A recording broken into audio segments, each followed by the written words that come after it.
je viens de finir. Je viens de finir l'interview. Et mon Dieu, qu'est-ce que c'était chiant. J'en ai vu, hein. Vraiment, je regarde les débats de l'Assemblée nationale sur Acropolis. Je regarde... j'aime bien regarder un petit peu de temps en temps des interviews par-ci par-là. J'aime bien voir un petit peu ce qui se passe. J'aime bien lire ce qui se passe. Mais là, c'est probablement l'une des interviews que j'ai vues les plus chiantes. Vraiment. Mais vraiment. D'habitude, j'arrive toujours à trouver un certain intérêt, j'arrive toujours à trouver des informations que je connaissais pas, des choses quoi, je sais pas, des trucs. Et là, vraiment, c'est un truc de fou. Mais c'est vraiment, je vous jure, j'en reviens pas. Je m'attendais pas à ça. Mais c'est... Putain, c'était... Waouh. Je vous avoue que même les 5 dernières minutes, mais j'ai avancé, c'était pas possible. C'était juste pas possible. J'ai avancé parce que j'allais devenir fou. C'était trop chiant. Vraiment, c'était trop chiant. Bref, on va débriefer ça. J'ai essayé de mettre sur le côté tous mes a priori, vraiment, sachez-le. J'ai vraiment essayé de partir de zéro. J'ai pas regardé, j'ai vu qu'Usul avait sorti une vidéo sur le sujet, j'ai pas regardé en me disant, voilà, je vais vraiment essayer de garder tout... Enfin voilà... tous mes a priori de côté, etc. Je vais essayer de juger sur le coup. Et là, on va faire un débrief. J'ai mis des timecodes, vous allez voir. Vous avez de la chance. Vraiment, c'était long et douloureux, je dirais. Alors, ah purée, j'en reviens pas. Donc, pour commencer, d'abord, la seule chose qui aurait pu m'influencer, c'était le message de Lynx. C'est pour ça que je vous le montre vite fait. Parce qu'il y a un élément important, c'est le premier message qu'il avait mis. Bon, bah, en 10 minutes, sub-only, plus déni total sur Castex, sur plein de trucs, plus discours babant récité, exercice raté. Voilà. Moi, c'est ce que j'avais vu. J'avais lu tout le thread que je vous mettrai du coup en description. Parce que ça m'avait étonné que Lynx l'ait regardé et surtout la critique qu'il avait. Malgré tout, sachant que c'était une opinion, je me suis dit, bon, ok, c'est une opinion parmi tant d'autres. J'ai oublié de vous mettre en grand. C'est une opinion parmi tant d'autres, donc en vrai, bon bah voilà, c'est comme ça. Et puis ça veut rien dire quoi. Lynx, c'est pas Acropolis, vous voyez ce que je veux dire. Donc, enfin, dans le sens où il fait du divertissement, je sais pas quel est son degré d'implication dans la politique française, dans la politique même en général. Donc ça, c'est juste une opinion parmi tant d'autres. Et puis j'ai regardé. J'ai quasi tout regardé. J'ai regardé vraiment 90% du truc, le dernier 10%, j'ai avancé, j'ai regardé si voilà, je sais pas, il y avait d'autres questions, des trucs différents. Donc je m'excuse déjà si vous vouliez, si vous me reprochez de ne pas avoir tout vu et qu'il y a un élément à 1h45 minutes qui m'a peut-être échappé. Je vous avoue. Alors à 9 minutes 20 déjà. Donc déjà il y avait l'intro, hein, donc la vraie interview commençait à 5 minutes 20 à peu près. Donc on peut retirer 5 minutes. Après à peu près 4 minutes déjà, je me suis dit que j'aurais dû faire un bingo.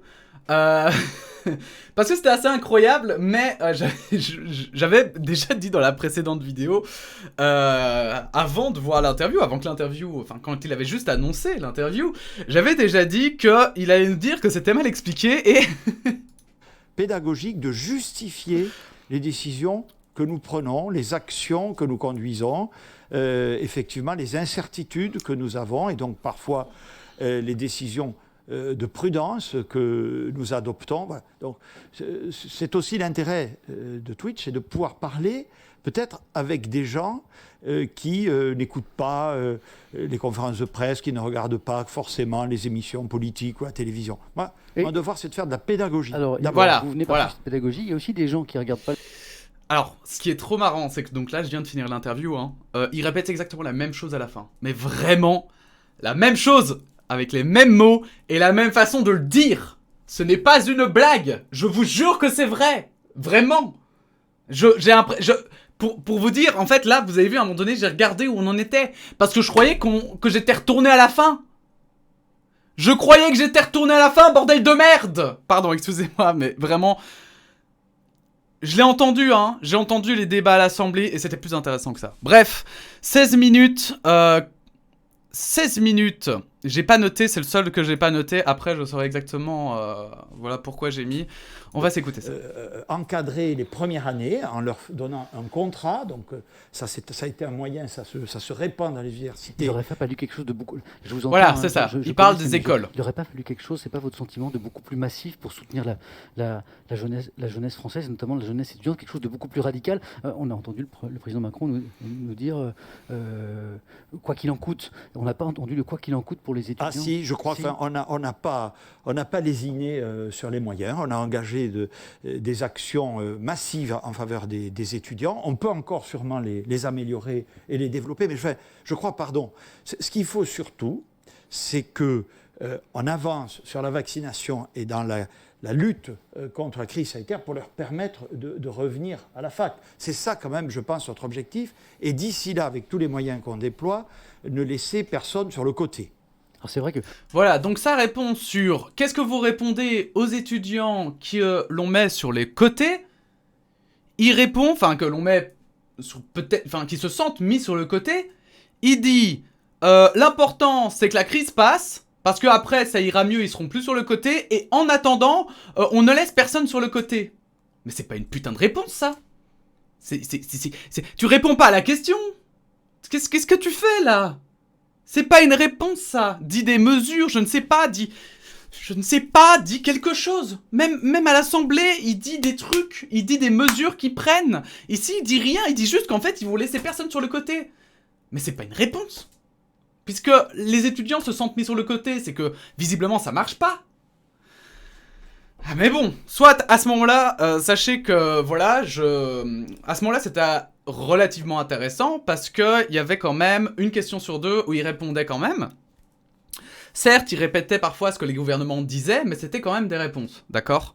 Donc à ce moment-là, j'étais pas totalement en colère. À 23 minutes, on a Samuel Etienne, qui du coup, bon là, il parle, je passe des questions parce qu'en fait, il parle énormément de la crise sanitaire, etc. Et il ressortent beaucoup de fois la même chose. Mais ici, on a Samuel Etienne qui va revenir en fait sur une question... parmi les personnes testées. C'était l'une des inquiétudes qui viennent s'ajouter aux variants anglais. Bon, donc, il y a tout lieu, encore si je me souviens bien, de l'erreur, je crois. Nous sommes extrêmement vigilants, mais on va y arriver, même si on n'est pas encore sorti de l'auberge. C'est ça. Samuel Etienne revient, donc il lui avait demandé, est-ce que vous pensez qu'il y a eu des erreurs? Là-dessus, Jean Castex lui répond qu'en fait, avant, au début de la crise, c'était pas lui qui était Premier ministre, donc voilà. Et il lui dit oui, et là il le relance justement, oui, selon vous, est-ce que... Évitons au maximum la langue de bois. Exactement, est-ce que... Voilà. Par exemple, tout à l'heure, quand je vous ai parlé des masques, et je vous ai dit, est-ce qu'on peut pas reconnaître quand même des erreurs? Est-ce que parfois on n'affirme pas des choses? À un moment, le gouvernement, l'exécutif français, a dit aux Français, non, il faut pas porter les masques, plutôt que, on ne sait pas. Question de Dionysos Phoenix, quelles mesures prises durant le premier confinement regrettez-vous? On a le droit de faire des erreurs. Est-ce qu'il y a une erreur que vous regrettez? J'étais pas en situation de responsabilité pendant le premier confinement. Mais est-ce qu'il y a vous, en tant que... À ce moment où vous avez été en responsabilité... Tu sais, il a beaucoup dit. Depuis que je suis Premier ministre, pardon, je n'avais pas compris votre question. Que vous regrettez? Mais déjà là, voilà, moi ça m'énerve. Et alors, t'étais pas Premier ministre? Et alors? Un gouvernement, c'est immuable. Un gouvernement, ça, c'est pas toi. C'est pas juste toi. Genre, le gouvernement, il est pas né au moment où t'as pris tes fonctions et il va pas s'arrêter au moment où tu t'arrêtes. Tu peux avoir une opinion sur comment ça a été géré avant toi, quand même. T'es un être humain. T'as des idées. Tu peux quand même dire, bah oui, les masques, c'était de la merde. Non, je sais pas. Justement. Alors oui, peut-être que ça se fait pas de cracher sur son prédécesseur, mais t'es pas obligé de le faire. Tu peux dire, à mon humble avis, je pense qu'au début, c'était pas top. Tu peux dire, bah voilà, j'ai fait au mieux, à ce moment-là, j'étais ça, et j'ai fait au mieux. Mais non, il dit pas ça. Il dit, c'était pas moi. Ah bah c'était pas moi, du coup, je peux pas répondre. Mais non, ça marche pas comme ça. Ah, je suis désolé, mais c'était si chiant. Je trouve, c'était si chiant que... Enfin... Il répond pas, il ne fait rien, quoi. Et pourtant, je m'y attendais, hein. Mais là, c'est... waouh, ça dépasse l'entendement. Je comprends pas. Je comprends pas. Ça me met vraiment genre. Je suis désolé d'être comme ça, mais après m'être tapé tout ça, je me dis, mais c'est fou que. J'ai l'impression qu'en fait, il fait exprès presque. Et pourtant, je doute pas, hein, je remets vraiment pas en question. J'aimerais qu'on soit clair ici. Je remets pas en question, en fait, la bonne volonté de Jean Castex. D'ailleurs, en fait, en regardant l'interview, je le précise maintenant, Samuel Etienne essaye vraiment de faire une bonne interview. Mais vraiment, d'accord ? Ça se voit. Ça se voit qu'il est là vraiment pour réconcilier la jeunesse avec la politique. Mais l'échec, c'est chez Jean Castex. Alors oui, il y a aussi un échec dans la méthodologie de Samuel Etienne, c'est certain.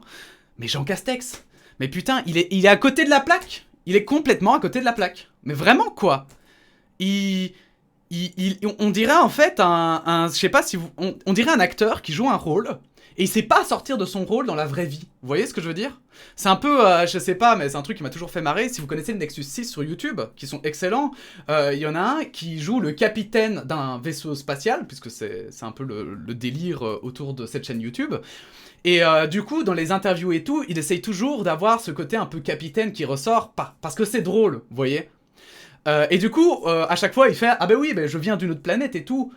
Et ben Jean Castex, c'est exactement la même chose. On dirait qu'en fait, il est, voilà, dans la vie de tous les jours, il est Premier ministre. T'as l'impression qu'à ses filles, parce qu'il dit que, voilà, entre autres, il a des filles, et ben on dirait que je l'imagine avec ses filles en train de dire oui, mais bon, je n'étais pas là à ce moment-là, j'étais pas encore Premier ministre quand ses filles ont fait une bêtise, quoi. Vous voyez ? Et qu'il doit se justifier sur une décision. Je comprends pas. J'avoue que ça me... Évidemment, je sors cet exemple-là pour rire, hein, vraiment. Hein. Voilà, si vous passez par ici, Jean Castex, bien sûr, je ne juge pas du tout. C'est vraiment pour... c'est du second degré, ok ? Mais je ne comprends pas pourquoi il n'y a pas moyen de parler, en fait, d'être simple. De juste être simple. Mais bon, on va en revenir. Parce que, en fait, justement... Alors, j'ai pris des notes... J'ai pris des notes à chier. Je reviens pas. Pourquoi s'obstiner à fermer les théâtres, les cinémas ? Vous avez vu comme moi la cérémonie des Césars avec l'appel du monde de la culture. Point positif. Mais comme pour les restaurants, il y a d'autres solutions possibles. On aurait pu imaginer des protocoles sanitaires extrêmement stricts pour, malgré tout, que les cinémas, que les théâtres, les lieux de culture restent ouverts. Et on a eu l'impression, enfin certains ont l'impression, que finalement, on n'a pas pris la peine de réfléchir, de se décarcasser. Et on a dit, écoutez, on ferme, c'est plus simple.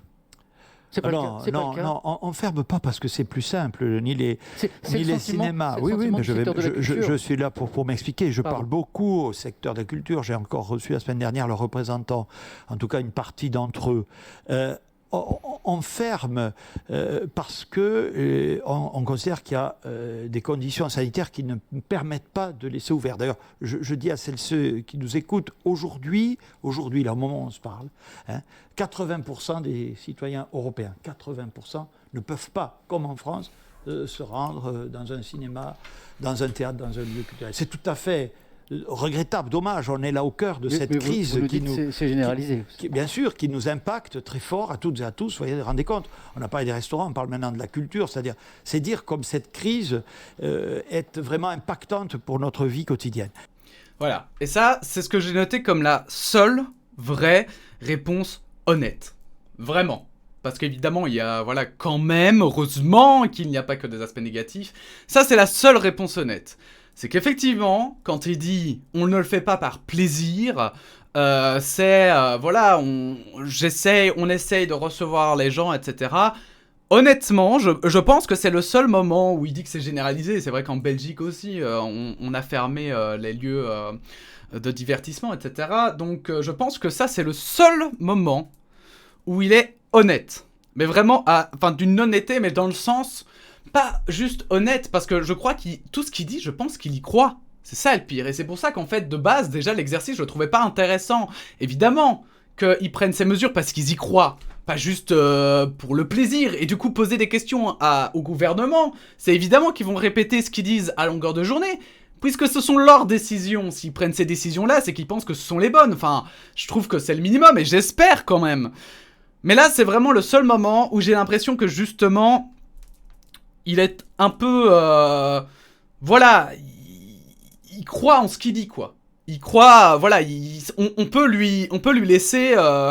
je vais dire, la réalité colle avec ce qu'il dit, quoi.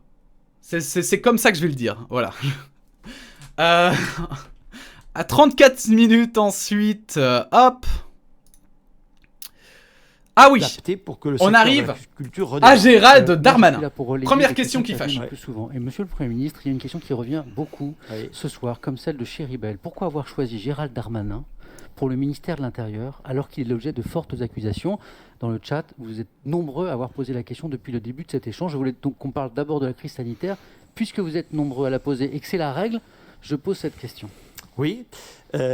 Écoutez, Monsieur Darmanin, vous dites, ou plutôt la question a fait l'objet de fortes accusations. C'est la question de Chéribel. Mais je voudrais rappeler que ces accusations avaient déjà fait l'objet de premières décisions de justice de confortant l'innocence de M. Darmanin. On peut tous, vous comme moi, être accusés. Est-ce que M. Darmanin a été condamné? Est-ce que M. Darmanin a été mis en examen? Il est simplement, je crois, témoin assisté. M. Darmanin a droit au respect de son innocence. Donc, M. Darmanin est comme toutes les autres personnes. Il est dans un état de droit. Tout le monde respecte la loi. Donc, il n'y a pas de raison que M. Darmanin quitte le gouvernement. Voilà, donc bah voilà, hein, il est présumé innocent, donc c'est que c'était la meilleure personne à prendre. Donc dans un pays de 60 millions d'habitants, il n'y avait pas une seule personne apte à prendre la place de Gérald Darmanin et qui n'avait pas d'antécédents. Qui n'avait pas d'accusation sur lui, qui n'avait pas... Bon. D'accord. C'est une excellente réponse, hein. Je crois que ça vous a convaincu autant qu'à moi, je pense. Non? Bon. Soit, c'était bien sûr pas le pire, hein, parce que bien sûr, vous savez, on est ici pour beaucoup de fun et d'amusement. Surtout beaucoup de sel, hein. On aime un peu le sel. Et on va aller à 39 minutes. Oui. Plus difficile. Parce que... Alors, bon, il y a un élément important dont il va parler. Désolé, je sais que vous êtes très nombreux à être très ennuyés et à me reprocher le fait que le chat n'est pas forcément accessible. Vous êtes plus de 80 000 et il faut que ce chat soit un minimum modéré pour qu'il soit lisible. C'est déjà très difficile de lire pour le Premier ministre et moi-même vos questions. Donc d'où ces mesures. Et encore une fois, ce n'est pas une volonté de filtrer ou d'encadrer, c'est juste que pour rendre le chat lisible. Voilà. Voilà, ça c'est la justification donc de Samuel Etienne. Et pour le coup, je suis assez d'accord avec les gens qui soulignent le fait que du coup, le principe, il est foiré en fait. C'est que le but de le faire sur Twitch, c'est que justement, on atteigne tout le monde. Or, ici, le mettre à une certaine partie des gens, c'est-à-dire les gens qui sont abonnés, si vous connaissez pas Twitch, en fait, il y a la possibilité de suivre gratuitement, mais il y a aussi la possibilité de s'abonner et de restreindre le chat à ceux qui se sont abonnés, donc qui payent chaque mois un abonnement auprès du streamer. Donc dans ce cadre-ci, Samuel Etienne. Et en fait, là, évidemment, ça pose problème, parce que ça veut dire qu'il n'y a que ceux qui ont les moyens de se payer un abonnement, qui peuvent parler, qui peuvent donner leur opinion, qui peuvent poser leurs questions. Et évidemment, c'était un problème technique, parce que, bah, il y avait 80 000 personnes, ils étaient 6 modérateurs, apparemment, 6 modérateurs pour 80 000 personnes. J'aimerais pas être à leur place. Mais justement, il fallait prévoir ça. Ils savaient, parce que déjà, pendant l'interview de François Hollande, ils étaient déjà 80 000. Donc je crois qu'ils ont été un peu naïfs quand ils ont... Voilà, s'ils se sont dit, bah ça va se passer comme avec François Hollande. Ou juste, on va devoir restreindre un petit peu. Mais non, je trouve ça assez... Là, pour le coup, Samuel Etienne, je comprends son argumentation, mais malheureusement, ça va pas avec son concept. Alors du coup, ça devient juste une interview, en fait. Avec des gens triés. Et c'est un peu dommage. Mais soit, comme ça vous avez la justification du chat qui est modéré, et comme ça vous avez la preuve aussi. C'est pas juste moi qui le dit, enfin je dis chat modéré, mais chat... bref, restreint, voilà. Alors, ils vont parler de l'application Corona Alert. Et ça, c'est Attention, là, assez intéressant. on a choisi une application, non mais vraiment, je le Oui, dis. mais sauf qu'elle elle a servi à rien. Moi, je l'ai, je côtoie plein de gens par ma fonction de journaliste, ça n'a jamais sonné, ça n'a jamais bipé. On a tous le sentiment que cette appli, c'est votre sentiment aussi Alors- qu'elle a servi à rien? Alors, moi je ne dirais pas ça du tout, d'abord Ah parce non. que c'est une appli vraiment d'information. Oui, non, mais non. Plusieurs millions, ben oui, Oui, mais mettons ça bon. de côté. Oui. À la base, elle était censée nous prévenir, vous savez, hein, quand on croisait le chemin de quelqu'un qui était... Incontestablement, Ça a pas marché. en France ou à l'étranger, cette application ou ces homologues n'ont pas produit tous les résultats qu'on en attendait. Bon. Mais je crois qu'il quand même, écoutez-moi, il faut continuer. Je vous écoute, mais je lis les questions aussi. Et oui, pardon. Il faut continuer à développer cette application, à améliorer ses fonctionnalités, comme on dit, y compris protectrices. Il y a quand même, dans sa fonction de cas contact, de repérage des cas contacts, un certain nombre de résultats. Vous avez raison. Très faible. Mais vous avez raison. Je ne pas très faible, mais insuffisant. Il faut les approfondir. Voilà, l'application n'est pas... Voilà, c'est... Cette nuance est infernale. Cette nuance est infernale, putain. Non. Non, je suis désolé, hein, mais extérieurement, voilà, pour comparer... voilà, alors, il y en a qui vont croire que c'est du chauvinisme. Encore une fois, non, mais franchement, en plus, moi, j'ai pas l'application, enfin... C'est un truc où je trouve que ces applications, de manière générale, en fait, me semblent un peu... Enfin... Elles sont utiles, mais bon, bref, c'est discutable, je trouve. Voilà, donc je suis pas forcément pour ces applications. Mais en Belgique, ils ont fait une application. Et en fait, elle marche dans plusieurs pays européens aussi. Elle est... En fait, c'est plusieurs pays européens qui se sont associés pour qu'elle soit... pour que les applications fonctionnent entre chaque pays. Et la française, ce n'est pas le cas. La française, c'est pas le cas. On avait vu des chiffres désastreux sur le nombre de personnes qui avaient été prévenues. Et maintenant, il nous dit qu'en fait, c'était à titre informatif, cette application. C'était juste pour dire, voilà, si vous n'êtes pas au courant de ce qui se passe avec le Covid, hein, vous vivez dans une caverne, hein, eh ben, ouvrez l'appli, téléchargez l'appli, lisez juste, et puis supprimez-la, hein, puisque du coup, c'est juste informatif. Voilà. En fait, l'appli, c'est un PDF, quoi. Et putain, mais non, c'est pas juste insuffisant. C'est un échec, il faut savoir. Moi, je trouve, c'est terrible quand même. C'est terrible. Et c'est ça où ça gêne les gens. Et c'est là où les gens ne croient plus en la politique. Et en fait, c'est pour ça que ça m'énerve aussi en partie. Parce que c'est là où le travail, je trouve, hein, par exemple de ma chaîne, ou de chaînes similaires à la mienne, où on essaye justement de ramener un peu les gens vers la politique. Parce que c'est intéressant que la politique, c'est... Voilà, encore une fois, j'ai envie de dire, la politique, c'est pas ça. La politique, c'est pas de dire ah, moi, j'ai tout fait parfaitement, c'est nickel, et les erreurs, en fait, ce sont juste des petits problèmes, quoi. Des petits trucs, quoi. Non, putain de merde, c'est pas juste ça. Là, c'était une connerie. C'était... Voilà, ça a été mal fait, et il faut savoir le dire droit dans les yeux aux Français. Bah, c'est... Voilà, ce qu'on a fait n'a pas été bien fait. Et oui, c'est un échec. Mais on compte l'améliorer, éventuellement. On compte faire des mises à jour, ok. Mais non, il faut le dire. C'est un échec. Il faut savoir le dire. Il faut savoir parfois s'écraser, quoi. Pour moi, c'est tellement primordial quand on est dans un poste à responsabilité d'admettre quand on fait des erreurs, quoi. Sinon, c'est vraiment les œillères, quoi. Enfin bon. 50 minutes... 50 minutes, on lui pose la question « Qu'est-ce que ça fait d'être Premier ministre ?» Une question finalement assez personnelle, hein. Et vous allez voir la réponse. La fonction, mais Teddy Jules, un petit peu de sourire. Bonsoir. Diriez-vous que Premier ministre, c'est une bonne situation? Il y a peut-être mieux, non? Il y a peut-être des périodes où c'était un peu meilleur. Un peu plus tranquille, vous Un voulez peu dire plus tranquille comme situation. Enfin, bon... Comment vous vivez?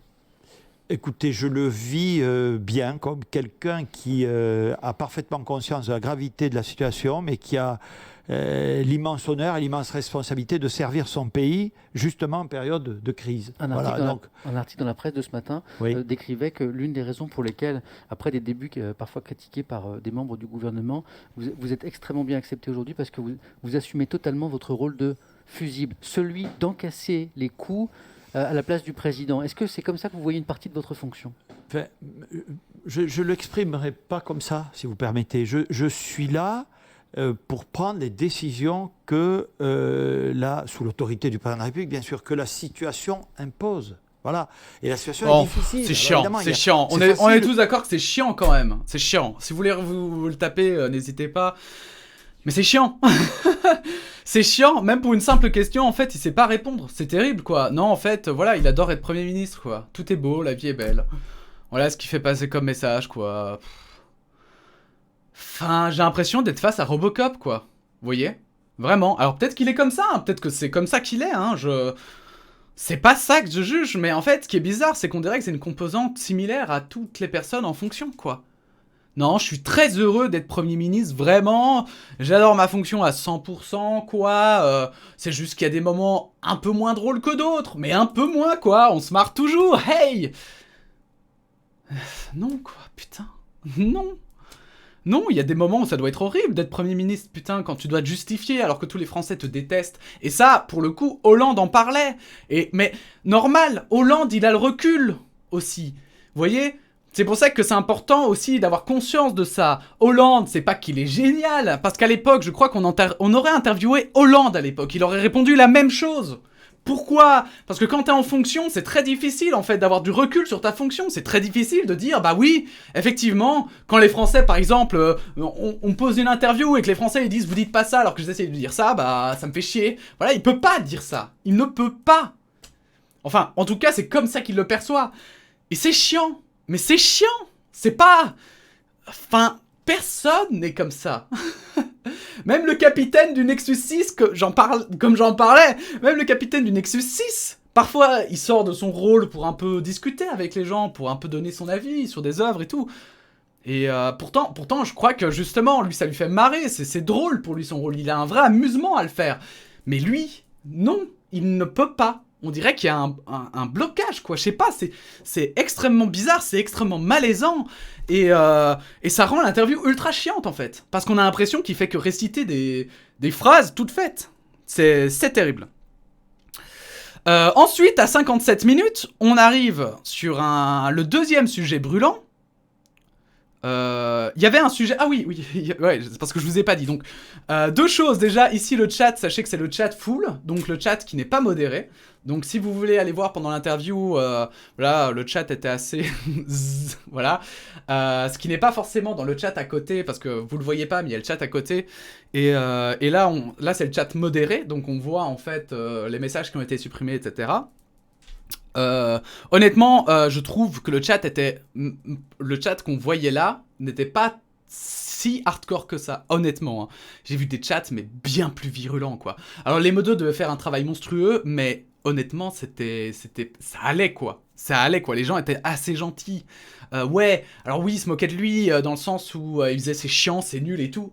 Mais en même temps, enfin... C'est un peu inévitable parce que c'était la réalité. Enfin, je trouve, c'est un peu... Enfin, bon, bref.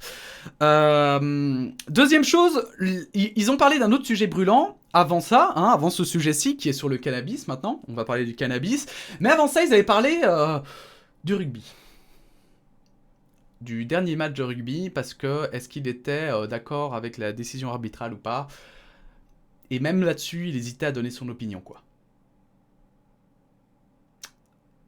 Bref, regardons le cannabis, si vous le voulez bien. Des enfants. Un enfant déscolarisé, c'est un enfant qui va rencontrer des problèmes immédiats. J'ai pris large parce que je vous avoue que je voyais passer, et puis après... L'avantage d'être ici, c'est qu'on a des questions qui ne seraient pas forcément posées dans le cadre d'une interview de 5 ou 6 minutes, puisque nous, on serait allé que sur la crise sanitaire. Mais ici, comme on a un peu le temps, on a Osvaldo Morbray qui nous demande, est-ce que on peut imaginer en France envisager la légalisation du cannabis récréatif. Il y a quelques semaines, j'ai lu un article qui disait que ça pouvait être l'une des thématiques de la prochaine présidentielle, avec de nombreux élus, notamment en région parisienne, qui ont signé un texte. J'ai vu. Vous avez vu ce texte ? J'ai vu. Pour appeler à la légalisation du cannabis récréatif en disant le tout répressif a totalement échoué, il faut tenter autre chose. Est-ce que c'est aussi votre avis ? Non. Franchement, non, parce que je pense que les dégâts sur la santé sont beaucoup trop forts pour qu'on s'engage dans cette voie. Avec un contrôle, un monopole d'État, avec... Non. Non. Ne confondons pas avec le cannabis thérapeutique. Non, on parle bien du cannabis c'est bien du récréatif, récréatif. pour être bien sûr d'avoir compris la question. Oui, tout à fait. Donc personnellement, je n'y suis pas favorable. J'ai trop vu en tant que maire beaucoup de dégâts que ça occasionne. Donc là aussi, la santé d'abord, quelque part. Hein, voilà. Donc d'accord, voilà. Je pense que c'est une... Soit, c'est son argumentaire, d'accord, qu'on est pour ou contre le cannabis. C'est son argumentaire. Moi, voilà, vous savez, j'ai lu beaucoup de choses sur les drogues. J'avais fait une vidéo d'ailleurs sur les drogues. Et je vous invite à aller la regarder d'ailleurs si vous voulez vous faire une opinion. C'est hyper intéressant. Mais là, pour le coup, donc sa position est claire. La santé d'abord, d'accord. Il est contre le cannabis. C'est important. Son argument, la santé d'abord, il a vu trop de dégâts, d'accord. On va s'avancer. Parce que donc, il dit ça, il passe à d'autres questions sur les règles sanitaires, et à 1h02, on le relance sur le cannabis. Aux Anglais qui avaient 2 défaites, donc il y avait beaucoup de journaux qui avaient annoncé victoire forcément des Français, ce qui n'était pas arrivé depuis 2005 à Twickenham. Ah, ça quel plaisir. Les Anglais ont encore gagné chez eux. C'est ça. Je résume pour ceux qui ne... Et bye Grand Chelem. Voilà, mais pas forcément la défaite. Vous avez vu comme il a l'air décontracté en parlant du rugby. Ah yes. Waouh. Beaucoup de fun dans cette interview. Yes. Ah ben, pardon, mais la question c'est aussi la relance. Et manifestement, il y a beaucoup de réactions sur le cannabis. Donc j'y reviens. The Lortex. Le tabac et l'alcool sont des fléaux. Oui. Quelle différence avec le cannabis nous demande The Lortex? Parce que vous avez été très clair sur la question. Vous dites non, je ne suis pas pour la légalisation. Mais alors l'alcool... Oui, enfin, le tabac et l'alcool, pour le tabac et l'alcool, on a, je le rappelle, aussi des messages réguliers de mise en garde sur leur utilisation, en tout cas sur l'abus. Hein, c'est bien, l'abus d'alcool nuit à la santé. Le tabac tue, est-il écrit sur les paquets de cigarettes. Voilà, donc, et puis, enfin, comment vous dire, d'abord, moi je ne les mettrai pas tout à fait sur le même plan, du point de vue des risques sanitaires. Et puis d'autre part, enfin voilà, je veux dire, c'est une question, c'est de dire, voilà, j'ai le droit de rouler à 180 km/h parce que j'ai vu quelqu'un qui m'a doublé à 200. Enfin, c'est pas ça, je veux dire, c'est pas un raisonnement. Mais enfin, je pense quand même qu'il y a des différences entre les deux qui justifient cette inégalité de traitement. Est-ce que vous vous rendez compte à quel point son argument est pété? Est-ce que vous vous rendez compte? Parce que, donc, l'alcool et le tabac, parce que c'est marqué sur les paquets que ça tue, ou que c'est addictif, eh bien ça va, mais le cannabis, ça va pas. Et puis il fait une espèce de métaphore dégueulasse, là, sur... c'est pas parce qu'il y a quelqu'un qui roule à du 200 que pour autant je pourrais rouler à du 180. Mais enfin... Pour ça, il faut d'abord... Enfin... Il dit que c'est pas sur le même plan.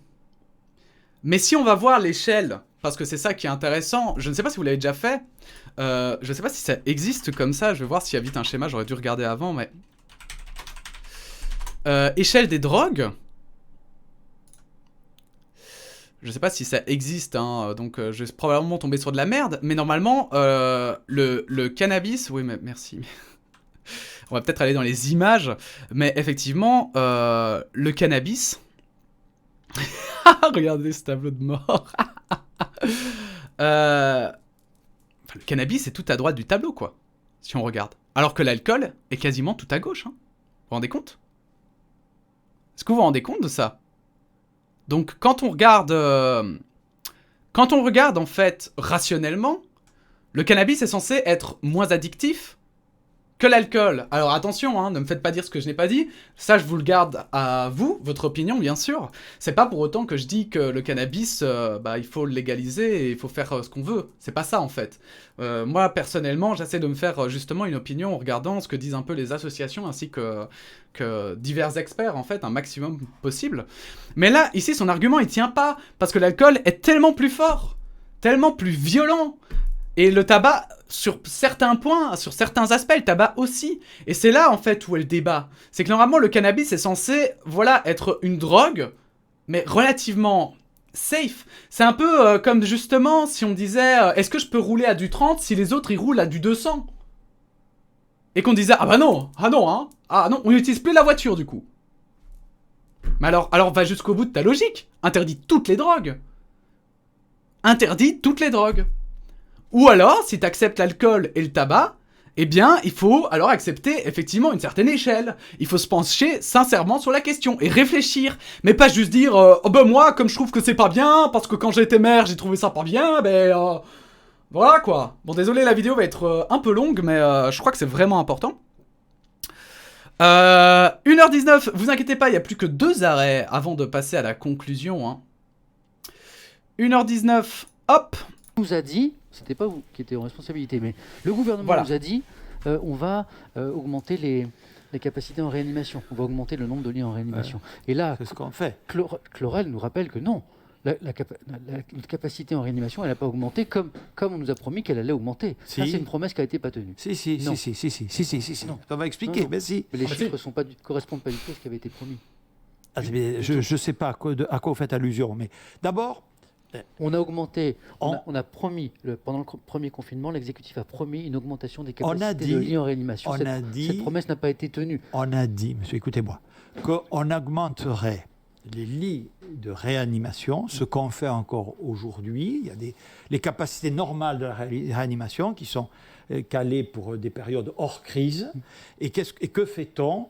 On transforme des lits d'autres services, c'est ce que je vois tous les jours, pour accueillir des malades graves de la Covid. Mais ce n'est pas du tout ce qui avait été annoncé pendant le premier confinement. Mais si, les chiffres étaient beaucoup plus importants. Mais non, 10 000. On pourra vérifier. Mais on pourra le vérifier, absolument. Mais ce n'est pas créer des lits de réanimation nouveaux pour une raison extrêmement simple. Pour créer des lits de réanimation nouveaux sans toucher aux autres, il faut recruter des médecins anesthésistes réanimateurs. C'est ce qui avait été promis. Mais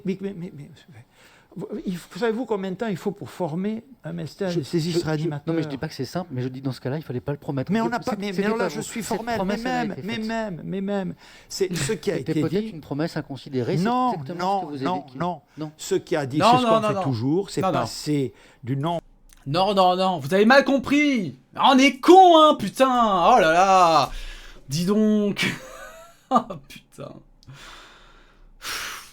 Mais quelle condescendance, quoi. Mais quelle condescendance! C'est terrible! C'est terrible! C'est...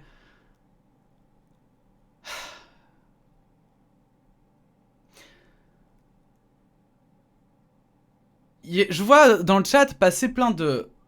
Enfin, en fait, quand on parle d'échec, c'est un échec monumental, cette interview. Un échec monumental! Parce que...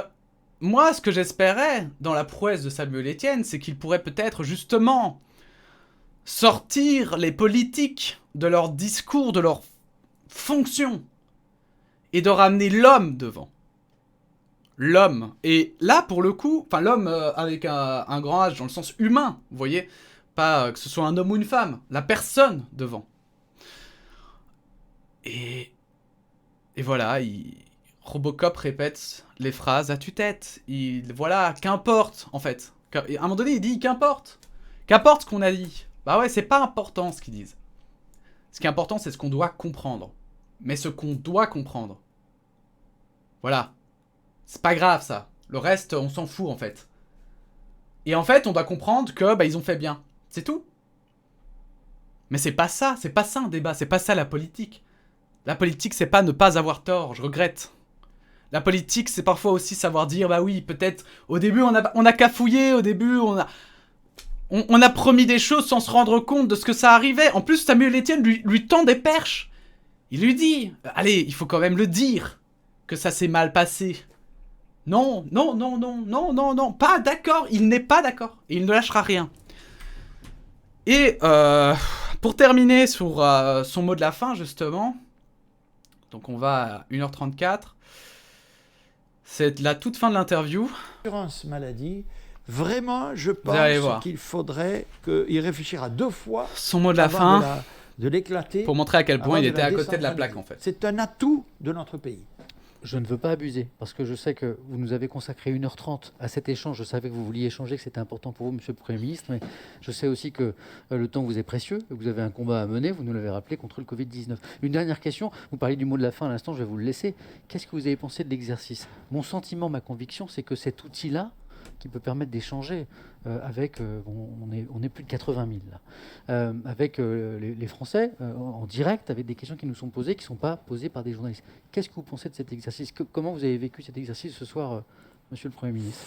Écoutez, moi ce que je voulais, en répondant à votre invitation dont je vous remercie, c'est encore une fois de parler avec des personnes qui, d'après ce que je comprends, forcément n'écoutent pas les conférences de presse, ne regardent pas forcément les journaux télévisés, etc. Et donc, allez leur dire, en toute franchise, les choses telles qu'elles sont, allez leur expliquer, rendre compte devant eux des décisions que nous prenons. Bon, donc, je m'attendais à ce qu'il y ait des questions vives. Je suis là pour m'expliquer, pour dire exactement pourquoi on fait ça, pourquoi on ne fait pas ça, pourquoi on ne peut pas faire ça. Et là, en fait, ce mot de la fin, pour moi, résume vraiment tout, en fait. Il croit qu'il a face à lui des dégénérés, en fait. Il croit qu'il a face à lui des jeunes. Je vais me remettre en plein écran, si vous me le permettez, parce que, bon, voilà. Cette vidéo a déjà assez duré. Mais il croit avoir devant lui, et ça va être ma conclusion de fin, d'ailleurs. Il croit avoir devant lui des gens qui ne suivent rien de l'actualité. Des gens qui sont là, qui sont déconnectés du monde, et qui tout à coup, en fait, lui, il est sa seule connexion entre lui et l'État, vous voyez? Entre lui et la réalité, quoi. Et donc, en fait, il a accepté cette invitation pour expliquer. Voilà, comme on explique à un enfant. Tu vois, ça, tu peux pas faire. Je sais que je t'avais dit sur le moment que tu pouvais pas faire, mais t'avais pas bien compris, et ma décision est... Et voilà, ma décision est bonne. Tu dois pas te poser la question si ma décision est bonne ou pas, parce que ma décision est bonne. C'est juste que tu l'as mal comprise. Alors qu'en fait, ce qu'il se rend pas compte, c'est que sur Internet, moi j'ai cette vision-là, et je suis chaque jour un peu plus étonné du nombre de personnes, en fait, qui sont... Internet, c'est une source d'information gigantesque. Une source d'information gigantesque. Les gens sont bien plus informés qu'il y a 10 ans, en fait. Et surtout les jeunes, en fait. Et en fait... en fait, ce qu'il se rend pas compte, c'est que c'est pour ça qu'en fait, on veut pas... que les gens ne l'acceptent pas sur Twitch. Que les gens détestent BFM sur Twitch. C'est pour ça que les gens sont si virulents. C'est pour ça que les gens étaient en colère que Samuel Etienne invite Jean Castex. C'est parce que les gens ne sont pas dupes sur Twitch. Contrairement, j'ai envie de dire... pour moi, justement, ceux qui sont peut-être le plus déconnectés, et encore, c'est discutable, bien sûr. Hein. C'est pas une affirmation que je fais là, hein, mais c'est pour remettre en perspective. Ceux qui me paraissent les plus déconnectés, ce sont peut-être les gens les plus vieux, en fait. Parce que plus on vieillit, je pense, avec la révolution d'Internet, il y a plein de gens qui sont passés complètement à côté et qui se rendent pas compte de l'évolution que le monde a eue.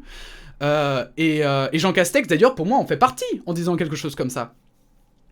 Mais justement, donc là, en fait, il a affaire à des gens qui sont, je pense, au contraire, assez informés, qui ont des arguments, qui savent, enfin, qui ont des idées, ils ont des sources qui leur ont donné des idées, quelles qu'elles soient, vous voyez? Voilà, vous allez regarder ma vidéo, ben vous avez ma source, mais vous allez peut-être aussi regarder Psychodélique, je sais pas s'il va en parler, mais vous allez peut-être le regarder et avoir sa source à lui, et puis ensuite vous allez peut-être regarder Le Monde, aller lire un article du Monde, ou du Figaro, ou du Soir en Belgique. Et c'est ça que je trouve en fait dingue. C'est qu'en fait, Jean Castex est complètement déconnecté de la jeunesse. Il sait pas. Il sait pas ce qui se passe sur Internet. Et ils ont toujours cette prétention de ne pas faire d'erreur et de vouloir expliquer. Mais il y a un jour où il faudra qu'ils arrêtent d'expliquer et qu'ils décident d'échanger, en fait. Qu'ils décident de discuter. Parce que c'est ça, en fait, que les gens recherchent. Les gens, ils recherchent pas juste un politicien qui n'a jamais tort. Les gens, ils sont pas... Enfin, moi, c'est vraiment l'impression que je vois sur Internet. Vous me direz en commentaire si vous avez cette impression aussi, mais... Il y a tellement de gens sur Internet, et avec la parenthèse, je le vois beaucoup, qui sont là, mais parce qu'ils ont envie d'échanger, d'avoir des perspectives, de s'ouvrir en fait au monde, et qui ne veulent pas avoir face, qui veulent pas faire face à des gens qui disent moi je sais Moi je sais la réalité, et ça énerve les gens. Ça énerve tout le monde. Bref, cette interview pour moi est un véritable échec. Elle m'a vraiment fait chier, je vous conseille vraiment pas de la regarder. Enfin, si vraiment voulez-vous faire une opinion, regardez peut-être 20 minutes. Mais pas plus. Cette interview est vide. C'est vide, il n'y a rien. Alors à ce moment-là, allez lire ce que dit le gouvernement dans les journaux. Allez voir vite fait leur communication, etc. Vous gagnerez du temps. C'est beaucoup plus intéressant et vous aurez tout le contenu de cette interview. Il y a rien. Même pour le rugby, c'était vide. C'était vide, quoi. Il a même pas osé compter... Enfin, c'est limite s'il a osé dire qu'il trouvait que l'arbitre avait été un peu... voilà. C'était vide. Samuel Etienne a fait de son mieux. Mais malheureusement, le mieux, c'est pas toujours une réussite pour autant. Je suis un peu triste parce que Samuel Etienne, on voit qu'il en a envie d'amener quelque chose. Et pour le coup, bah, c'est un échec. Et Samuel Etienne, j'espère que tu... Enfin, je sais pas, comme vous préférez. Mais j'espère qu'il aura le recul un peu de regarder ça et de se dire, mais putain, bah ouais, effectivement, là-dessus, j'ai pas été à la hauteur, quoi. Et c'est pas grave, c'est pas grave. Enfin, je pense que la plupart des gens ne lui en voudront pas, en fait. Mais je pense que la plupart des gens seront contents, en fait, de voir que lui a ce recul que les politiciens n'ont pas. Et je pense que ça va être ça mon mot de la fin, c'est Samuel Etienne, si vous m'entendez, bah s'il vous plaît, prenez ce recul, vraiment. Prenez ce recul et n'hésitez pas à le dire si, bah... N'hésitez pas à agir différemment des politiciens et vous gagnerez la confiance des gens, vraiment. De tous les gens que vous avez déçus. Parce que, bah, moi, vous m'avez pas déçu, je pense que la plupart des gens, vous les avez pas déçus, mais il y a une partie, quand même, des jeunes qui vous suivent, qui ont été vraiment attristés de votre décision, et je pense que, voilà, en assumant cet échec, ben, vous pourriez rechoper ce public-là. Voilà, et réussir votre projet initial. Bon, c'est tout pour cette vidéo, désolé, elle est giga longue, j'espère qu'elle sera intéressante, en tout cas pour vous. Je pense qu'il n'y aura pas d'autres vidéos du coup aujourd'hui, je veux pas vous mentir. N'hésitez pas à la liker ou à la disliker, n'hésitez pas à la partager, n'hésitez pas à vous abonner, et on se dit à très bientôt pour de nouvelles actus. Voilà, la bise, à bientôt.